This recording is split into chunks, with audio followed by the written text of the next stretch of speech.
This summer, the Golden State turned apocalyptic. A whole convoy of cars like speeding, and these are twisty mountain roads, flashing their lights, honking and like waving "go back." Asha and her friends had a narrow escape from the California wildfires. The smoke has followed us over the ridge, but we're almost out. They were lucky to have returned safely after walking 13 miles on foot. But some were left with a permanent scar. By the time I got there, it was little more than smoldering rubble. Karen, a local journalist in Berry Creek, had to cover her father's store burning down. It was only the second time I had ever heard him cry before. I did not think he would be able to handle it quite as well as he's able to handle most of life's obstacles. Wildfires are not new to California. Why is this year unprecedented? You know, it is about forest management. Please remember the words, very simple. Forest management. But is it just about managing the forests? Native Americans have always harnessed fires to keep forests strong. A healthy fire takes out weak and dead trees and returns nutrients to the soil. But a century of misguided fire suppression policy in the US means dry fuel has been piling up.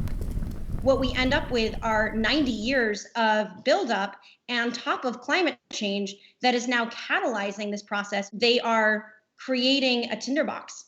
And we're seeing actually different climate change domino chains happening all at the same time in California. We had one of the longest droughts. This caused a massive tree mortality throughout the state. At the same time, we're having unprecedented heat waves. Those heat waves then caused lightning strikes. We had over 14,000 lightning strikes in 24 hours that ignited 900 fires. Now we're only at the start of the fire season, and Californians face a long-term impact. Now that the state has rebounded from the second spike of COVID, we are now facing this abysmal air quality issue that will impact our state's economy, workers, folks that are unemployed.